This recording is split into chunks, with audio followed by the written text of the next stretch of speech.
Hello everyone, welcome to my YouTube channel. आज के इस वीडियो में हम लोग 10वीं कक्षा की हिंदी पदखंड उसमें चैप्टर फर्स्ट है जिसका नाम है राम नाम बिनु बिरथे जगी जन्मा, जो नर दुख में दुख नहीं माने। इस चैप्टर से रिलेटेड जितने भी ऑब्जेक्टिव प्रश्न बोर्ड एग्जाम में पूछे जाते हैं उस सभी ऑब्जेक्टिव हम लोग इस वीडियो में कवर करेंगे। तो बिना किसी देरी की वीडियो को स्टार्ट करते हैं। फर्स्ट क्वेश्चन है, गुरु नानक की रचनाओं का संग्रह गुरु अर्जुन देव ने कब किया, जो गुरु ग्रंथ साहिब के नाम से प्रसिद्ध है। तो 1614 ईस्वी में गुरु ग्रंथ साहिब के नाम से फेमस हुआ था, अर्जुन देव लिखे थे। गुरु नानक की रचनाओं का संग्रह गुरु अर्जुन देव ने कब किया, जो कि गुरु ग्रंथ साहिब के नाम से प्रसिद्ध है। और बात करें गुरु ग्रंथ साहिब के, तो ये सिख धर्म का सबसे पवित्र ग्रंथ माना जाता है। सेकेंड क्वेश्चन है, तलबंडी वर्तमान में कहाँ है। तलबंडी जो है प्रेजेंट में पाकिस्तान देश में है। वर्णाश्रम और कर्मकांड का विरोध किसने किया। इनका विरोध गुरु नानक किए थे।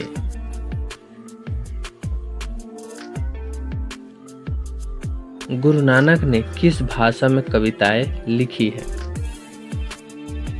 पंजाबी और हिंदी दोनों भाषाओं में गुरु नानक कविताएं लिखे थे। सिख धर्म के 5वें गुरु कौन थे। तो गुरु अर्जुन देव थे। सिख धर्म के 5वें गुरु अर्जुन देव थे। ठीक। राम नाम बिन के कीर्तन पर किसने जोर दिया है। तो सबसे ज्यादा जोर की बात करें तो वो है गुरु नानक जी। और यहाँ पर आपको दिखाई दे रहा होगा, राम नाम के कीर्तन पर सबसे ज्यादा जोर दिए थे गुरु नानक जी। और गांधी जी मरते टाइम बोले थे, हे राम। ठीक। नारियों के उचित स्थान के लिए आवाज बुलंद किया है। इस सबसे ज्यादा बुलंद की बात करें तो गुरु नानक जी थे। किसके बिना प्राणी को मुक्ति नहीं मिलती। गुरु ज्ञान के बिना किसी भी प्राणी को मुक्ति नहीं मिलती है। किसके बिना इस संसार में जन्म लेना बेकार है। कवि के अनुसार कवि बोल रहे हैं कि राम नाम के बिना जन्म लेना बेकार है। जपुनी आसदी बार और सोहिला किसकी रचना है। तो ये है गुरु नानक जी की। क्या कहते हुए नानक ने अपना प्राण त्याग दिया। वाह गुरु। और हे राम कहते कौन मर गए थे। गांधी जी। ठीक। गुरु नानक की रचनाओं का संग्रह किसने किया। इनके रचनाओं का संग्रह गुरु अर्जुन देव किए हैं, जो कि सिख धर्म के 5वें गुरु थे। गुरु नानक की रचनाओं का संग्रह का क्या नाम है। उनके संग्रह का नाम था गुरु ग्रंथ साहब। राम नाम बिनु बिरथे जगी जन्मा पद में किसकी आलोचना की गई है। तो आपको यहाँ प्रश्न से ही पता चल जा रहा है कि राम नाम बिनु बिरथे जगी जन्मा, इसमें राम नाम के बिनु जग व्यर्थ माना जाता है। तो अब क्या हो जाएगा, राम नाम के बिना ज्ञान अधूरा है। इसका सही आंसर हो जाएगा राम नाम की। रहीरास किनकी कृति है। तो रहीरास गुरु नानक की कृति है। गुरु नानक किस भक्ति धारा के कवि हैं। गुरु नानक जी तो निर्गुण भक्ति धारा के कवि थे। गुरु नानक की मृत्यु कब हुई। गुरु नानक की मृत्यु 1539 ईस्वी में गुरु नानक जी की मृत्यु हो गई थी। राम नाम बिनु बिरथे जगी जन्मा, यह पंक्ति किन की है। तो गुरु नानक जी की है। राम नाम के बिना जगत अधूरा है। वाणी कब विष के समान हो जाती है? तो वाणी विष के समान कब हो जाएगी? जब राम नाम के बिना वाणी विष के समान हो जाती है। ननकाना साहब कहाँ अवस्थित है? तो ननकाना साहब प्रेजेंट में पाकिस्तान में स्थित है। गुरु नानक ने किन्हें सम्मान दिया है? तो गुरु नानक स्त्रियों को बहुत ज़्यादा सम्मान दिए हैं। कौन पहले संत हैं जिन्होंने विदेशी आक्रमणकारियों के विरोध में आवाज उठाए थे? गुरु नानक जो थे वहीं सबसे पहले विदेशी जितने भी आक्रमणकारी आते थे उनके प्रति आवाज उठाए थे, विरोध किए थे उनका, और बहिष्कार भी किए थे। जो नर दुख में दुख नहीं माने किस लेखक की कृति है?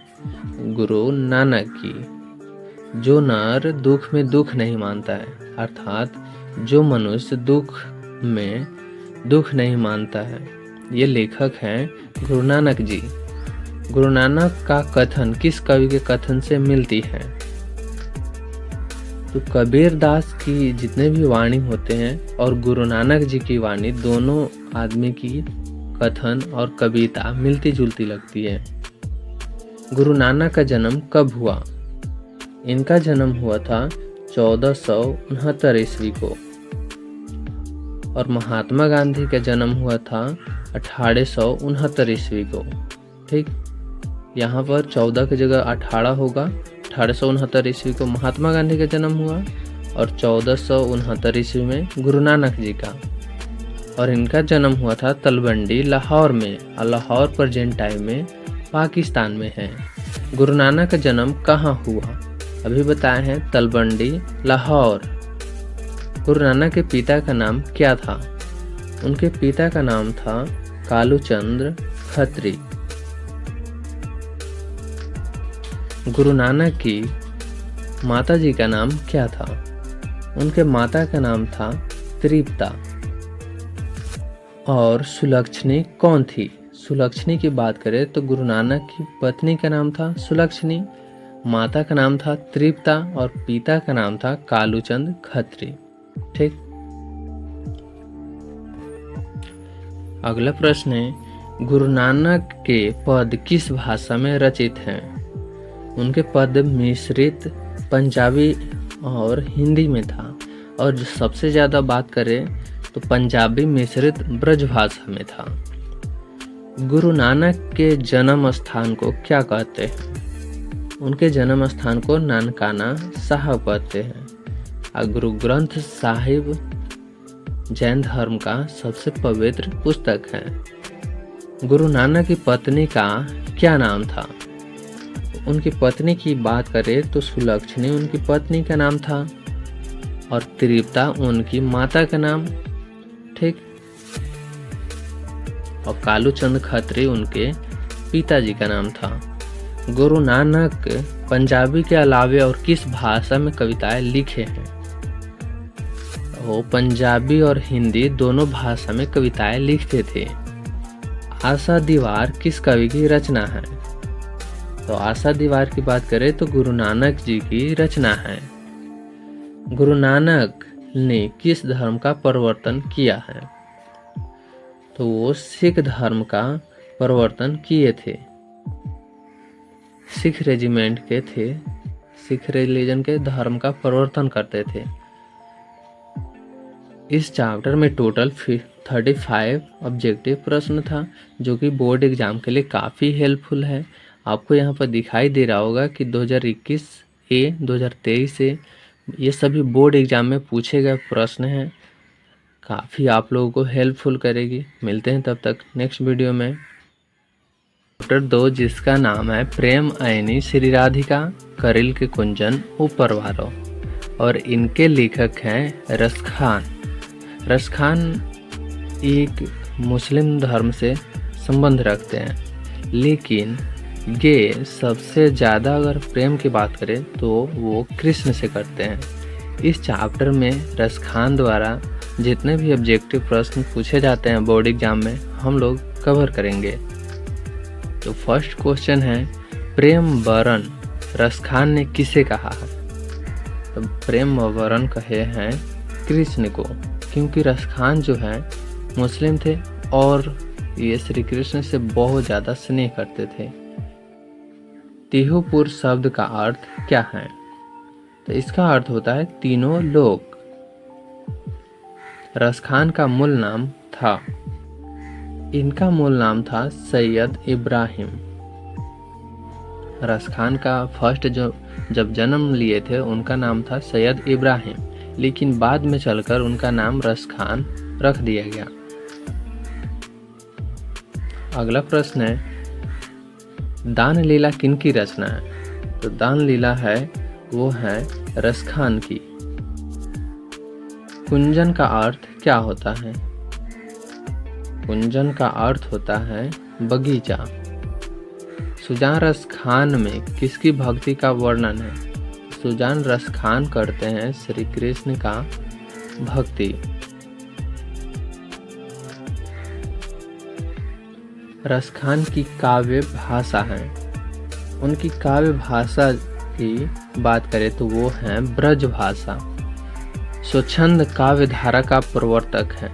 स्वच्छंद काव्य धारा का प्रवर्तक कौन है? रसखान है। अयनी का अर्थ क्या होता है? अयनी की बात करें तो अयनी का अर्थ होता है खजाना। अगला प्रश्न है कवि रसखान किस राजवंश में उत्पन्न हुए थे? यहाँ पर उत्पन्न ना लिखकर जन्म लिए थे लिखना चाहिए था, ठीक, क्योंकि कवि रसखान उत्पन्न हो नहीं सकते हैं, जन्म ले सकते हैं, ठीक। कवि रसखान किस राजवंश में उत्पन्न हुए थे? तो वो पठान राजवंश में जन्म लिए थे, उत्पन्न नहीं हुए थे, ठीक। रसखान के रचना काल के समय किसका राज्यकाल था? उस समय जहांगीर का राज्यकाल था और उसी टाइम रसखान के रचना करते थे। कौन सी कृति रसखान की नहीं है? यहाँ पर पूछा जा रहा है रसखान की कृति नहीं है, तो उनका कृति प्रेम फुलवारी जो है ये रसखान की नहीं है। अगला प्रश्न है किसने कहा था इन मुसलमान हरिजन पै कोटि हिंदू वारिये? ये कहे थे भारतेंदु हरिश्चंद्र। रसखान को बोले थे कि इन मुसलमान हरिजन पै कोटि हिंदू वारिये। मनमानिक में कौन सा अलंकार है? तो रूपक अलंकार होते हैं, मनमानिक में रूपक अलंकार है। रसखान को पुष्टि मार्ग की किसने दीक्षा दी थी? तो गोस्वामी विठल दास पुष्टि मार्ग की दीक्षा दिए थे रसखान को। रसखान किस काल के कवि हैं? तो भक्ति काल के कवि थे। रसखान भक्ति काल के कवि थे। रसखान दिल्ली के बाद कहाँ चले गए? दिल्ली के बाद रसखान ब्रजभूमि चले गए थे। रसखान की भक्ति कैसी थी? उनकी भक्ति सगुण थी। जो भगवान में विश्वास करता है उसे सगुण कहते हैं। और रसखान भगवान में अच्छी तरह से बहुत ज़्यादा स्नेह करते थे। रसखान हिंदी के लोकप्रिय कवि हैं। ये हैं जातीय कवि। स्वामी विठलनाथ ने रसखान को कहाँ दीक्षा दी थी? पुष्टि मार्ग की दीक्षा दिए थे। रसखान ने श्री कृष्ण का लीलागान किसमें किया है? सवैयों में रसखान ने श्री कृष्ण का लीलागान किए हैं। आधुनिक काल के साहित्यकार हैं तो ये हैं भारतेंदु हरिश्चंद्र। ये नहीं कि हम रसखान के चैप्टर से पढ़ रहे हैं तो सभी रसखान का ही होगा, नहीं। आधुनिक यहाँ प्रेजेंट काल के साहित्यकार पूछ रहे हैं तो भारतेंदु हरिश्चंद्र जो हैं वो वर्तमान समय के आधुनिक समय के साहित्यकार हैं, ठीक। अगला प्रश्न है प्रेम वरण का अर्थ क्या होता है? इसका अर्थ होता है प्रेम के रंग। माली मालिन कौन सा समास है? तो ये होते हैं द्वंद्व। और द्वंद्व समास पहचानने का ट्रिक है कि बीच में एक डैश दिया रहता है और दोनों एक दूसरे से मिला जुला रहता है। अगला प्रश्न है, डॉक्टर विजेंद्र के अनुसार रसखान की मृत्यु कब हुई? रसखान जी की मृत्यु हुआ था 1618 ईस्वी में, और ये भी कंफर्म नहीं है क्योंकि डॉक्टर विजेंद्र जो थे वो अनुमान से लगाए थे 1618 ईस्वी में। रसखान का जन्म कब हुआ? उनका जन्म हुआ था 1533 ईस्वी में। 252 वैष्णव की वार्ता के आधार पर रसखान का जन्म कहाँ हुआ था? तो इनकी बात करें तो ये दिल्ली में हुआ था। 252 वैष्णव की वार्ता के आधार पर, दूसरे के बेस पर यह बताया जाता है। ठीक। प्रेमायनी श्री राधिका में कितने दोहे संकलित हैं? बोर्ड एग्जाम में ऐसे भी प्रश्न पूछ सकते हैं कि प्रेमायनी श्री राधिका में कितने दोहे संकलित हैं। तो उसमें टोटल 4 दोहे संकलित हैं। करिल के कुंजन ऊपर वारों के अंतर्गत कितने सवैया संकलित हैं? तो इसमें 1 सवैया संकलित है।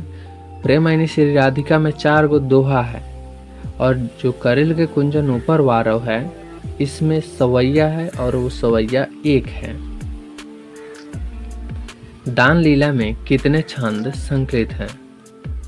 तो दान लीला की बात करें तो इसमें टोटल 11 छंद हैं। राधा कृष्ण के संवाद को किस पद्य प्रबंध में संकलित किया गया है?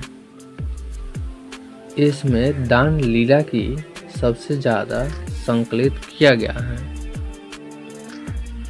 मालिन माली किसे कहा गया है?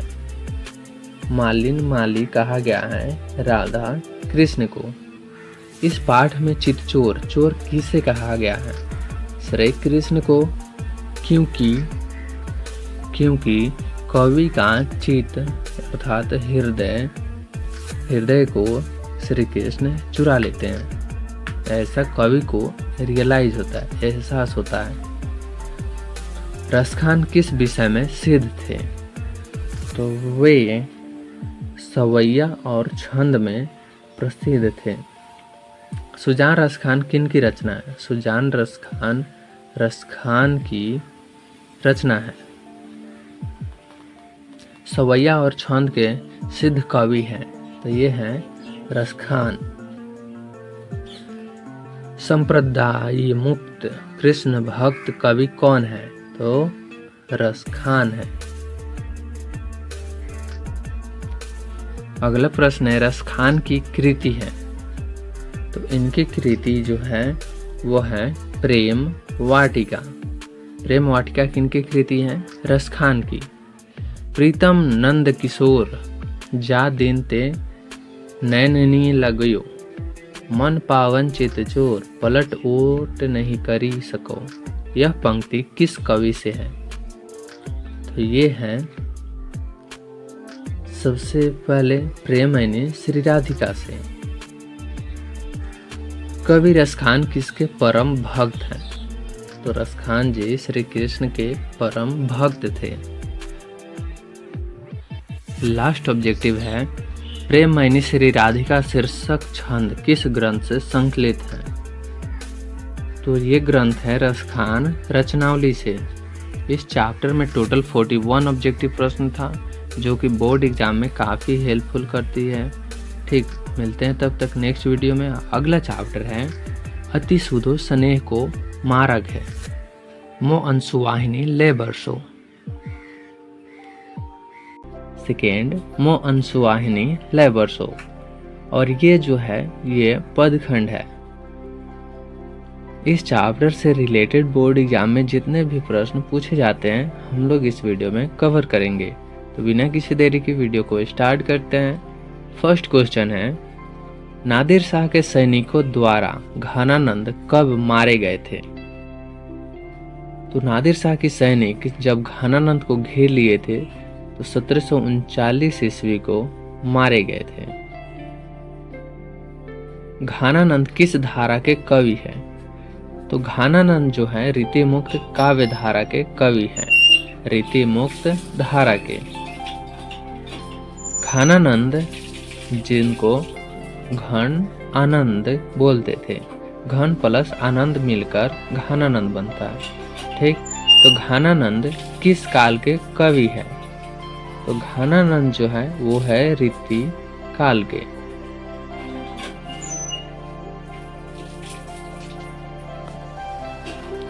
फोर्थ क्वेश्चन है, सुजान सागर किसकी कृति है?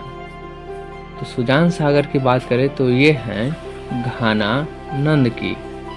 किसे प्रेम की पीर का कवि कहा जाता है?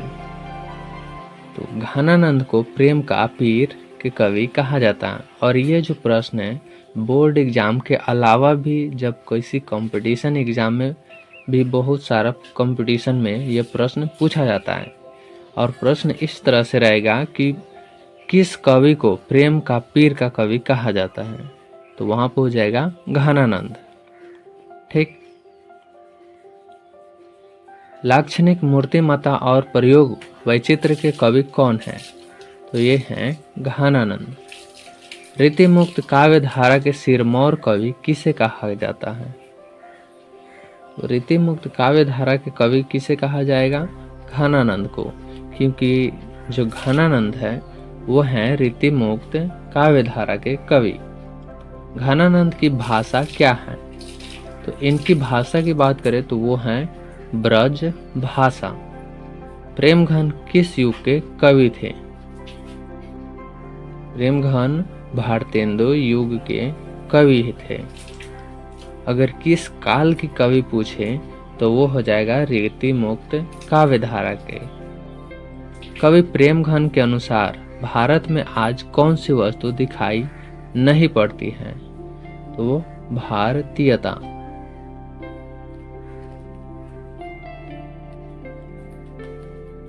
अगला प्रश्न है, घनानंद किससे प्रेम करते थे? तो घनानंद एक सुजान नामक नर्तकी से बहुत सारा प्रेम करते थे, बहुत ज्यादा। घनानंद कवि है, तो घनानंद जो है एक पीर के कवि है। घनानंद रचित अत्यंत प्रसिद्ध क्या है? तो घनानंद रचित जो है एक सवैया और घनाक्षरी है। ये घनानंद जो थे वो सवैया और घनाक्षरी लिखते थे। इसमें वो बहुत ज्यादा फेमस थे। अगला प्रश्न है, परहित के लिए देह कौन धारण करता है? तो बादल जो होते हैं वो परहित के लिए देह धारण करता है, क्योंकि बादल बिना स्वार्थ के बादल बनकर बारिश करते हैं। कवि अपने आंसुओं को कहाँ पहुंचाना चाहते हैं? तो कवि जब भी रोते थे तो अपने आंसुओं की सहायता से सुजान नामक नर्तकी के आंगन में अपने आंसू को पहुंचाना चाहते थे। निस्वार्थ भाव से निश्चल होकर अपने को समर्पित कर देना किसका कथन है? तो ये है घनानंद जी की। घनानंद का महत्वपूर्ण रचना है। घनानंद की सभी रचनाएं में सबसे ज्यादा अगर महत्वपूर्ण रचना है तो वो है सुजान सागर। घनानंद ग्रंथावली का संपादन किसने किया? घनानंद के जो ग्रंथावली था उसका संपादन किए थे विश्वनाथ मिश्र। घनानंद की कृति का आधार क्या है? उनके कृति का आधार था कि प्रेम वेदना और विरह वेदना, इनमें से ए और बी दोनों हो जाएगा। घनानंद के अनुसार प्रेम का मार्ग कैसा होता है? कवि के अनुसार प्रेम का मार्ग सरल और सीधा होता है, लेकिन यह रियलिटी नहीं है, क्योंकि प्रेम का मार्ग बहुत कठिन होता है। प्रेजेंट टाइम की बात कर रहे हैं, और बहुत किसी के लिए सिंपल भी है। कवि प्रेम मार्ग को अति शुद्धो कहता है, क्योंकि जो यहाँ की बातें होती है वो होती है कि यहाँ तनिक भी चतुराई काम नहीं करती है प्रेम में। यहाँ सच्चाई भी अपना घमंड त्याग कर चलती है। यहाँ कपटी लोग चलते से झिझकते हैं, लेकिन ये जितने बोले हैं पास्ट टाइम के लिए सब ठीक है, लेकिन प्रेजेंट टाइम में ऐसा होता है कि यहाँ चतुराई काम करता है। प्रेजेंट टाइम की बात कर रहे हैं।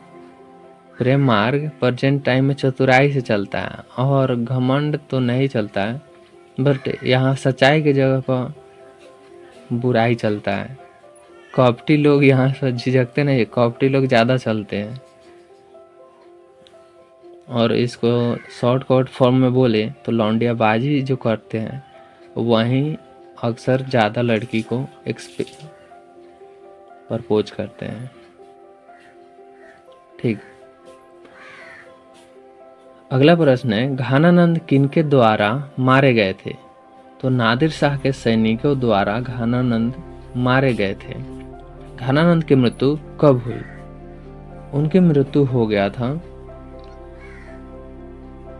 1739 ईस्वी में। और इनका जन्म की बात करें तो घानानंद की जन्म 1689 ईस्वी में हुआ था। 1689 ईस्वी में घानानंद का जन्म हुआ और मृत्यु हो गया 1739 ईस्वी में। कवि ने पर्जन्य किसे कहा है?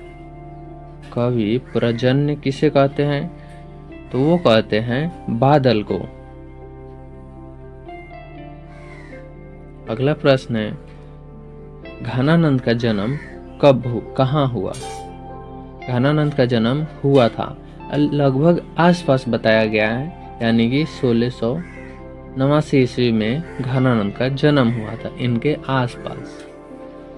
रज का अर्थ क्या होता है? रज का अर्थ होता है धूल।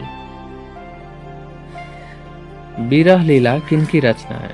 तो विरह लीला की बात करें तो वो है घानानंद की। अगला प्रश्न है, एकांतिक और एकांगी प्रेम के कवि हैं? तो ये हैं घानानंद जी। संकालु हृदय नहीं कर सकता है प्रेम, जिसको शंका ज्यादा होता है वो प्रेम नहीं कर सकता है।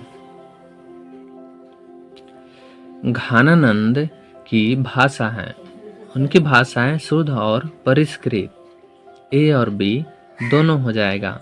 अति शुद्धो स्नेह को मार्ग है, जहाँ नेकु सयान बांक नहीं। यह पंक्ति किस कवि की है? तो ये कवि हैं घानानंद। घानानंद कवि हैं, रीतिमुक्त हैं। मो अंशुवाहिनी लय वर्षो कौन कहते हैं? तो कवि कहते हैं घानानंद। घानानंद ने किस मार्ग को अत्यंत सीधा व सरल कहा है? तो सबसे ज्यादा प्रेम मार्ग को सरल और सीधा कहे हैं। मीर मुंशी जानकर किस कवि का वध किया गया? मीर मुंशी जानकर घानानंद की मृत्यु कर दी गई। वियोग में सच्चा प्रेमी जो वेदना सहता है, उसके चित्त में जो विभिन्न तरंगे उठती हैं का चित्रण किया गया है। एक घानानंद की कविता में कहा गया है। ठीक, इस चैप्टर में टोटल 37 ऑब्जेक्टिव प्रश्न था, जो कि बोर्ड एग्जाम में काफ़ी हेल्पफुल करेगी।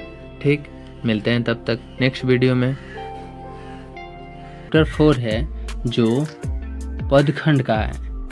ठीक, तो फर्स्ट क्वेश्चन है, बोली सकल हिंदी नहीं अब मिली हिंदू लोग, अंग्रेजी भाखन करत अंग्रेजी उपभोग। शीर्षक कविता की पंक्ति है और ये किस कविता की पंक्ति है? तो ये हैं स्वदेशी। और स्वदेशी कविता के लेखक जो हैं वो हैं प्रेमघन। और प्रेमघन का जो जन्म हुआ था वो हुआ था मिर्जापुर में।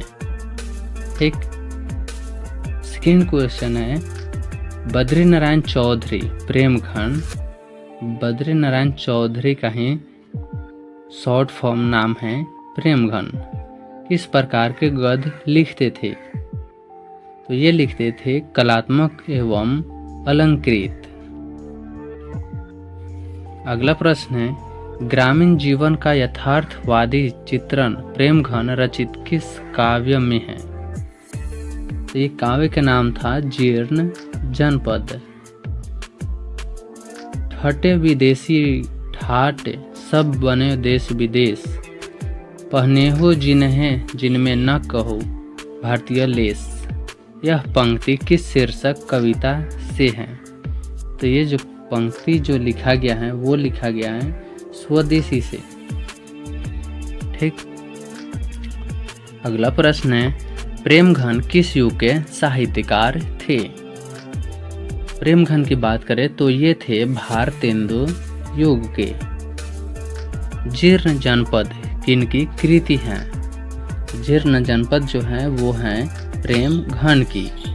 स्वदेशी शीर्षक पाठ्य पुस्तक में संकलित कविता किस छंद से है? किस छंद में है? तो दोहा में है। जो स्वदेशी शीर्षक पाठ है वो कविता की छंद जो है दोहा में है। विदेशी से कवि का क्या तात्पर्य है? विदेशी का तात्पर्य कवि का है ब्रिटेन, जिसे अंग्रेज या इंग्लैंड कहते हैं। स्वदेशी शीर्षक पाठ में दोहों का संकलन किस पुस्तक से लिया गया है? तो वो पुस्तक का नाम है प्रेमघन सर्वस्व से। अगला प्रश्न है, प्रेमघन ने किस समाज की रचना किए हैं? तो वो समाज की रचना किए थे, रसिक समाज की रचना किए थे। प्रेमघन का जन्म हुआ था। तो अभी आपको पहले बताया है कि प्रेमघन का जो जन्म हुआ था वो मिर्जापुर में हुआ था। प्रेमघन की काव्य कृति है। तो उनकी काव्य कृति की बात करें तो वो है जीर्ण जनपद। अब्र नाम से इन्होंने किस भाषा में कविताएं की रचना की है? अब्र नाम से। तो अब्र नाम से किए हैं उर्दू में। कवि के अनुसार भारतीय को क्या अच्छा लगने लगा था? कवि के अकॉर्डिंग जितने भी भारत की चाल ढाल है, विदेशी चाल ढाल उनको पसंद लगने लगा है। कवि के अनुसार भारतीयों को, जितने भारत में रह रहे हैं उन सभी को अच्छा लगने लगा है विदेशी की चाल चलन, विदेशी वेशभूषा, विदेशी रहन सहन, अर्थात इनमें सभी। और प्रेजेंट टाइम में ऐसा हो गया है कि भारत के लोगों को विदेशी कपड़े अच्छे लगते हैं, बट जो विदेशों में रूस या अमेरिका या जापान, यहाँ के लोगों को भारतीय संस्कृति अच्छा लगता है।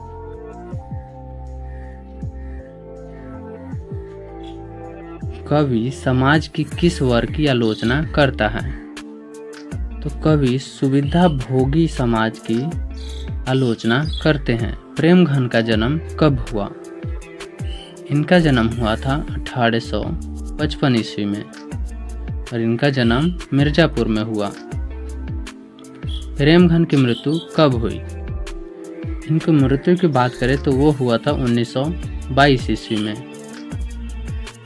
स्वदेशी के लेखक हैं। स्वदेशी के लेखक प्रेमघन हैं। प्रेमघन ने साप्ताहिक किस पत्रिका का संपादन किया है? वो साप्ताहिक नागरी नीरद के संपादन किए हैं। प्रेमघन की प्रसिद्ध नाट्य कृति कौन सी है? तो उनकी नाटक कृति का नाम था प्रयाग रामागमन। अगला प्रश्न है, प्रेमघन ने निम्न में से किस मासिक पत्रिका का संपादन किया है? ठीक, तो ये पत्रिका का नाम है आनंद कामिनी। प्रेमघन ने मुख्य रूप से किस भाषा में काव्य की रचना की है? तो प्रेमघन जो थे वो काव्य की रचना ब्रज भाषा में किए थे। पराधीन भारत में चारों वर्णों में चाह थी। तो चारों वर्णों में चाह थी सबसे दास वृत्ति की। प्रेमघन साहित्य सम्मेलन के किस अधिवेशन के सभापति बने थे? तो कलकत्ता अधिवेशन के सभापति बने थे। जिस टाइम कलकत्ता अधिवेशन हुआ था उस टाइम वे साहित्य सम्मेलन के सभापति बने थे। प्रेमघन की काव्य में प्राप्त होता है तो उनकी काव्य से भक्ति भावना, समाज दशा, प्रेम, देश प्रेम, इनमें से सभी की प्राप्ति होती है। रीत का अर्थ क्या होता है? तो रीत का अर्थ होता है पद्धति, सिस्टम। सिस्टम इंग्लिश में कहते हैं। भारतीयता का सर्वथा लोप हो गया, इस बात का किसे दुख है? तो सबसे ज़्यादा दुख की बात करें तो वो है प्रेमघन को। अगला प्रश्न है, भारत की अर्थव्यवस्था जर्जर हो गई है। तो वो हो गई है सबसे ज़्यादा अपने अंग्रेज़ों की नीति के कारण। अंग्रेज जब भारत में आए थे तो यहाँ से बहुत सारे ऐसे ज्वेलर्स और सोने चांदी लूट के गए, जिसके कारण प्रेजेंट टाइम में भी भारत की अर्थव्यवस्था, और प्रेजेंट टाइम की बात करें तो वो भारत की अर्थव्यवस्था अब 5वीं पर चल आई है। ठीक, भारतीयों में ... के प्रति कोई आस्था नहीं रह गई है। भारतीयों में अपनी संस्कृति के प्रति कोई आस्था नहीं रह गई है।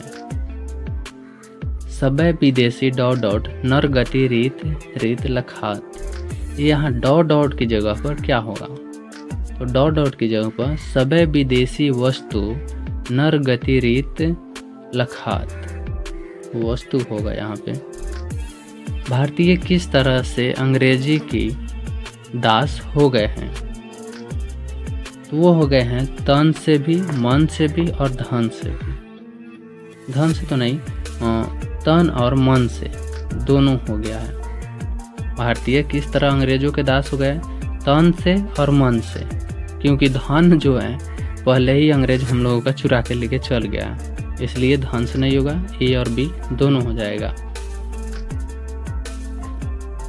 बद्रीनारायण चौधरी प्रेमघन की रचना किस नाम से संग्रहित हैं? उनकी रचना जो है वो है प्रेम सर्वस्व से। दास वृत्ति की चाह चहूँ ... चारहु बरन बढ़ाली। तो यहाँ ... की जगह पर दिसी होगा। इसका सही सेंटेंस बनेगा अब दास वृत्ति की चाह चहूँ दिसी चारहु बरन बढ़ाली। ठीक, अगला प्रश्न है, कवि ने समाज के किस वर्ग की आलोचना की है? तो आलोचना की बात करें तो वो सुविधा भोगी वर्ग की आलोचना किए हैं। प्रेमघन अपना आदर्श किसे मानते हैं? तो अपना आदर्श मानते थे भारतेंदु हरिश्चंद्र की। हिंदुस्तानी नाम सुनी अब ये संकुचित लजात पंक्ति किस कविता से उद्धत है? तो वे है स्वदेशी से।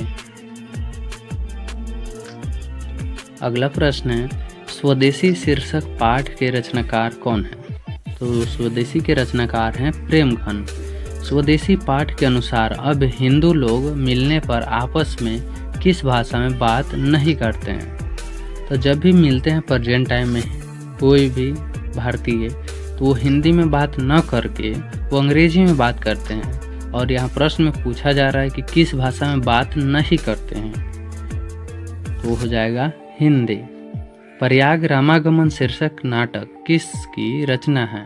तो वो है बद्रीनारायण चौधरी, जिनका शॉर्ट रूप नाम है प्रेमघन।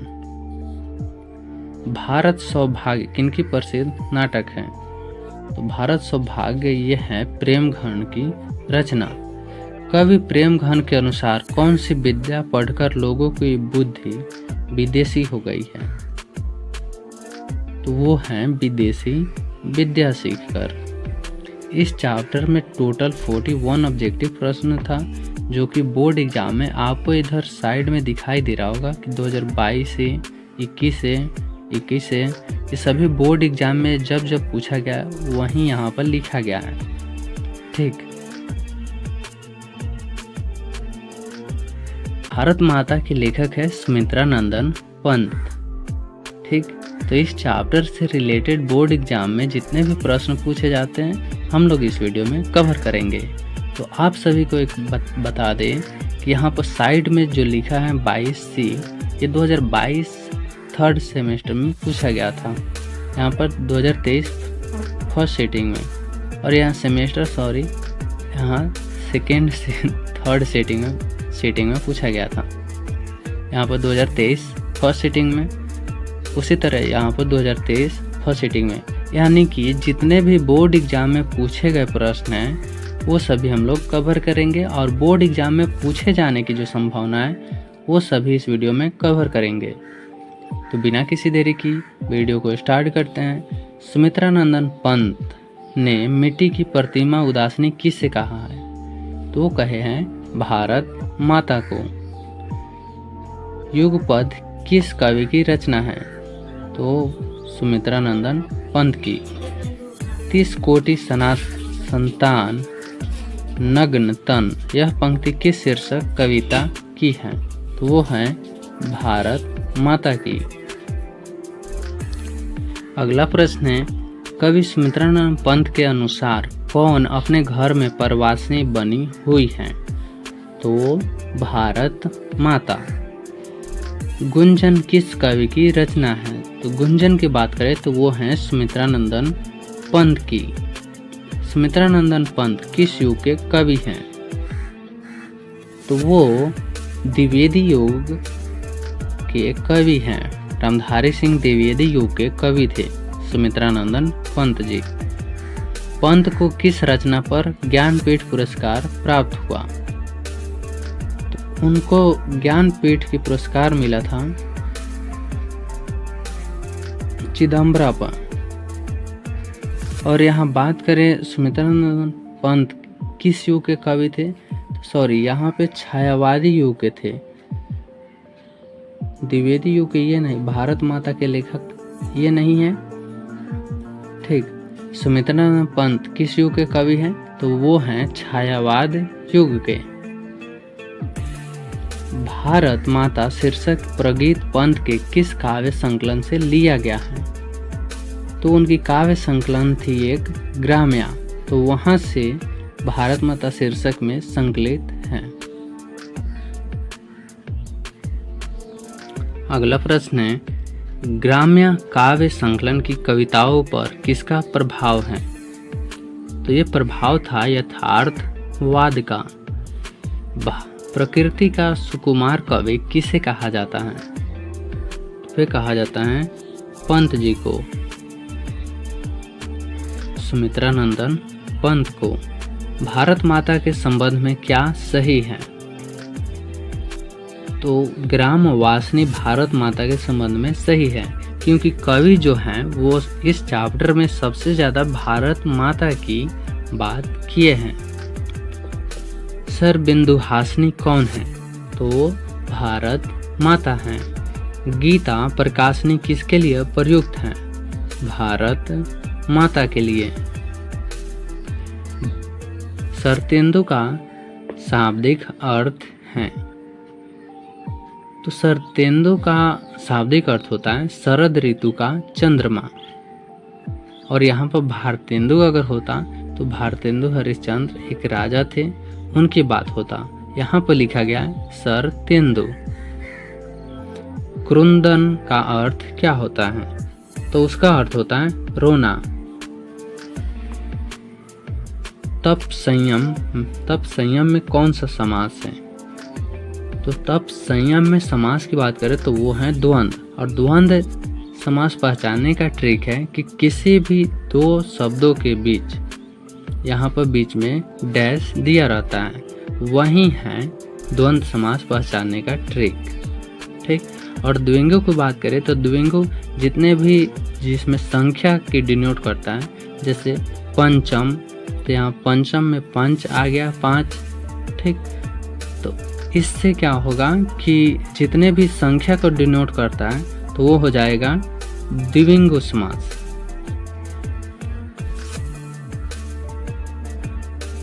पंत का जन्म कब हुआ?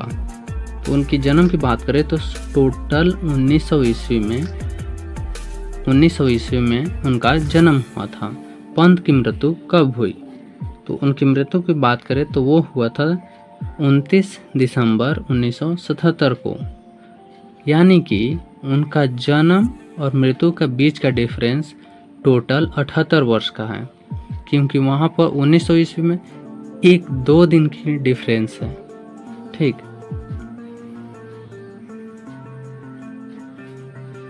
अगला प्रश्न है, पंत का जन्म कहाँ हुआ था? उनका जन्म हुआ था कौसानी अल्मोड़ा में। पंत ने महाकाव्य लिखा है। उनकी महाकाव्य का नाम था लोकायतन। पंत के पिता का नाम क्या था? जो सुमित्रानंदन पंत थे, उनके पिता का नाम था गंगादत्त पंत। पंत के माता का नाम क्या था? उनकी माता का नाम था सरस्वती देवी। पंत ने 1916 में किस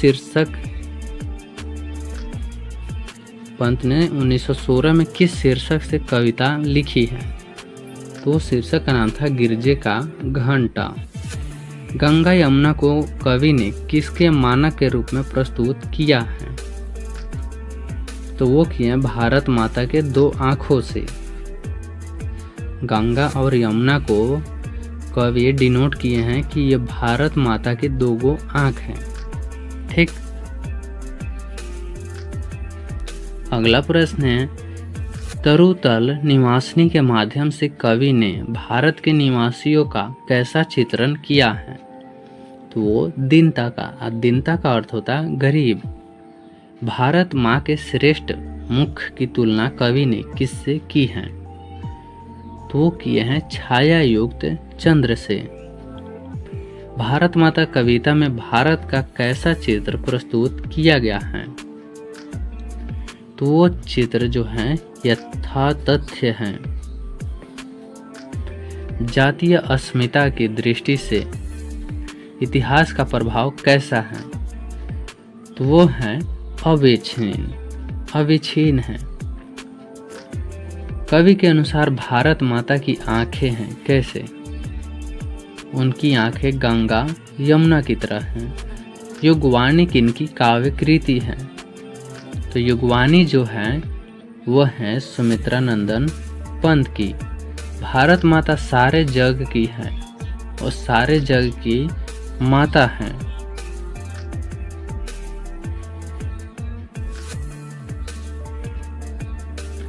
सुमित्रानंदन पंत को मानव सौंदर्य ने किस ओर आकृष्ट किया? तो आकृष्ट किए थे समाजवाद की ओर। गीता उपदेश देता है, तो गीता उपदेश देता है कर्म का।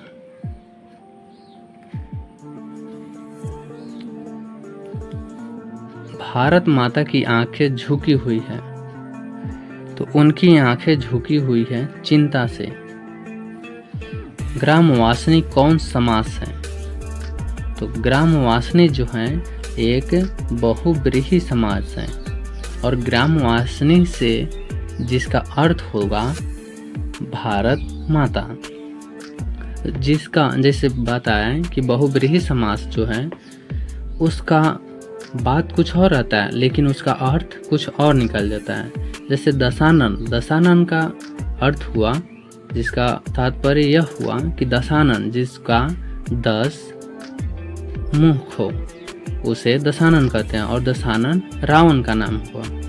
ठीक, गंगा यमुना कौन सा समास है? गंगा यमुना जो है वह है द्विगु समास। और द्विगु की बात करें तो अभी बताए हैं आपको कि जिस भी 2 शब्दों के बीच डैश दिया रहता है वही होता है द्विगु समास पहचानने का ट्रिक। ठीक, जैसे द्विगु समास है तो द्विगु समास 2 शब्दों के बीच डैश दिया रहता है। दैन्य जड़ित अपलक ... चितवन है।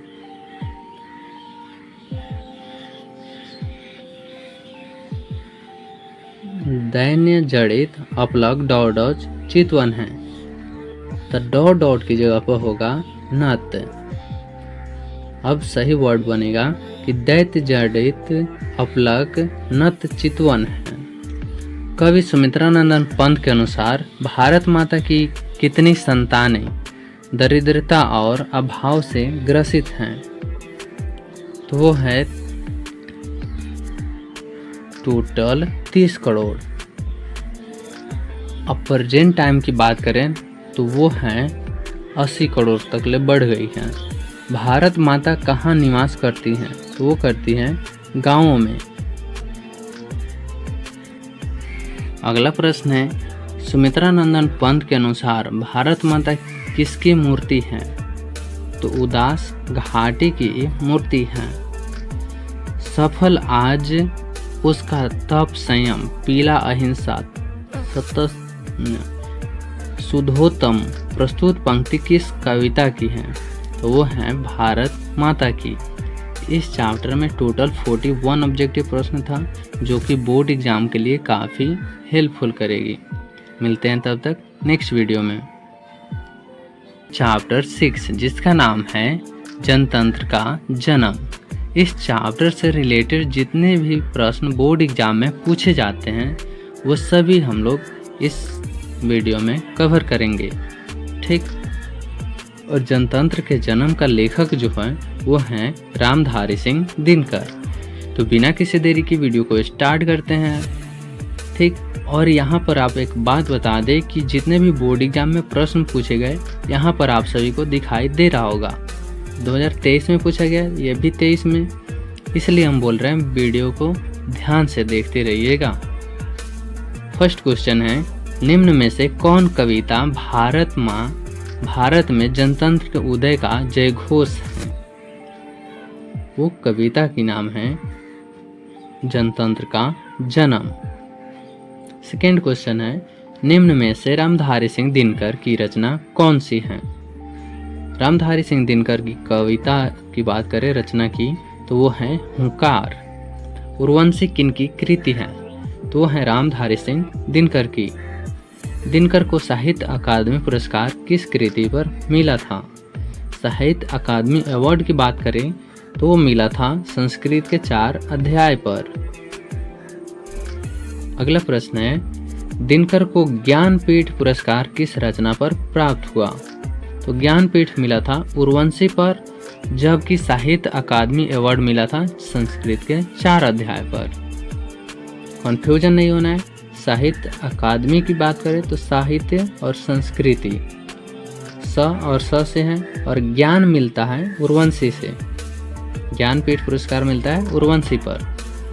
दिनकर ने कविता में जनतंत्र का जन्म शीर्षक कविता में दुधमही शब्द का प्रयोग किसके लिए किया है? दुधमही का प्रयोग किए हैं कवि जनता के लिए। अगला प्रश्न है दिनकर किस विश्वविद्यालय के उप कुलपति, अब प्रेजेंट टाइम में वो बन गए थे कुलपति, बनाए गए थे? तो भागलपुर विश्वविद्यालय के पहले थे वो उप कुलपति, ठीक, और कुछ वर्षों बाद वहाँ के कुलपति बन गए जिसे प्रेजेंट टाइम में VC कहते हैं, ठीक। तो वो भागलपुर विश्वविद्यालय के कुलपति बन गए थे। जनतंत्र में कवि के अनुसार राजदंड क्या होंगे? तो वो होंगे फावड़े और हल। कवि के अनुसार जनतंत्र के देवता कौन हैं? तो किसान और मजदूर जनतंत्र के देवता हैं। अगला प्रश्न है भारत सरकार ने दिनकर को कौन सा अलंकरण प्रदान किया है? तो उनको अलंकरण की बात करें तो वो मिला था पद्म विभूषण। अगला प्रश्न हुआ दिनकर के प्रस्तुत काव्य कृति हैं। तो उनकी काव्य कृति जो है रेणुका, रसवंती, कुरुक्षेत्र, इनमें से सभी हैं दिनकर की काव्य कृति। दिनकर की गद्य कृति है, तो गद्य कृति भी है अर्धनारीश्वर, दिनकर की डायरी, वट पीपल, इनमें से सभी ये है गद्य कृति और ये है काव्य कृति। दिनकर जी की पिता का नाम क्या था? उनके पिता का नाम था रवि सिंह। दिनकर ने अपनी पढ़ाई कहाँ तक किए हैं?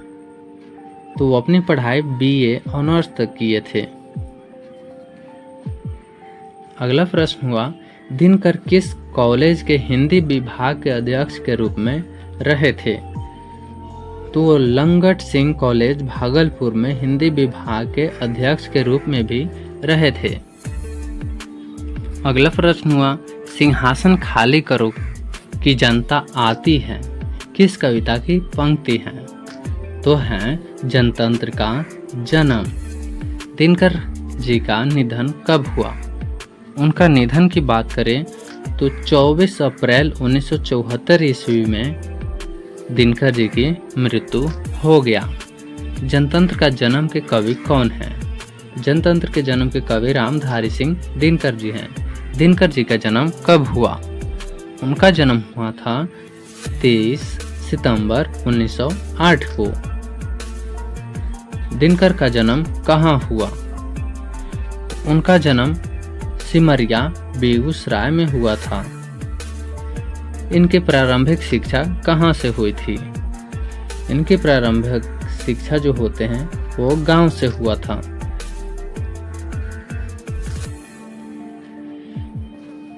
दिनकर की किस रचना में कर्ण को नायक बनाया गया था? तो कर्ण को नायक बनाया गया था रश्मि रथी में। मिट्टी की ओर किसकी कृति है? मिट्टी की ओर कृति है वो है गद्य। मिट्टी की अबोध मूर्ति कौन है? तो वो है जनता। दिनकर जी के माता का नाम क्या था? तो उनकी माता का नाम था मनरूप देवी। कवि के अनुसार देवता कहाँ मिलते हैं? तो देवता मिलते हैं खेतों में।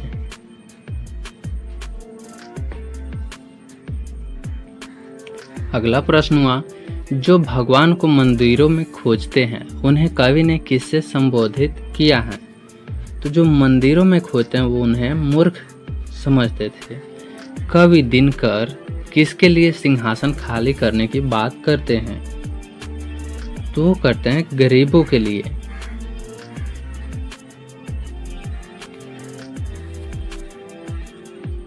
कवि दिनकर किसके लिए सिंहासन, यहाँ पर गरीबों नहीं होगा, कवि सिंहासन की बात किए हैं तो सिंहासन खाली करना चाहते हैं जनता के लिए। हमें लगा कि यहाँ सिंहासन की बात नहीं है, ठीक, और सिंहासन खाली करने की बात किए हैं जनता के लिए, अबोध जनता के लिए। कवि दिनकर के अनुसार कौन सोने का ताज पहनकर इठला रही है? तो देश की मिट्टी जो है सोने की ताज पहनकर इठला रही है। दिनकर के काव्य का मूल स्वर क्या है? तो उन काव्य का जो स्वर होते हैं वो है ओज एवं राष्ट्रीय चेतना। निम्न में से कौन राज्य सभा के सदस्य बने? तो रामधारी सिंह दिनकर जो हैं राज्यसभा के सदस्य भी बने थे। रामधारी सिंह दिनकर रचित पाठ है। तो जनतंत्र का जन्म। सदियों की ठंडी बुझी राख सुगबुगा उठी है, मिट्टी सोने की ताज पहन इठलाती है। यह पंक्ति है दिनकर की। अगला प्रश्न हुआ, दिनकर किस काल के प्रमुख कवि हैं? तो दिनकर जी थे वो थे उत्तर छायावाद के। किसके हुंकारों से महलों की नींव उखड़ जाती है? तो जनता की हुंकार से महलों की नींव उखड़ जाती हैं। दिनकर जी की कवि के साथ साथ क्या थे? तो दिनकर जी कवि तो थे ही, उनके साथ साथ वो थे गद्यकार भी थे। रामधारी सिंह दिनकर कहाँ के रहने वाले थे? तो वो थे बिहार के रहने वाले। रामधारी सिंह दिनकर बिहार के रहने वाले थे। सदियों की ठंडी बूझी राख सुगबुगा उठी है, मिट्टी की सोने के ताज पहन इठलाती है। किस कविता की पंक्ति है? तो वो है जनतंत्र का जन्म। इस चैप्टर में टोटल 38 ऑब्जेक्टिव प्रश्न था, जो बोर्ड एग्जाम में आपको दिखाई दे रहा होगा कॉर्नर में कि ये सभी बोर्ड एग्जाम में पूछा गया प्रश्न है। इसलिए आपको अच्छी तरह से वीडियो को देख लेना चाहिए। ठीक, मिलते हैं तब तक नेक्स्ट वीडियो में।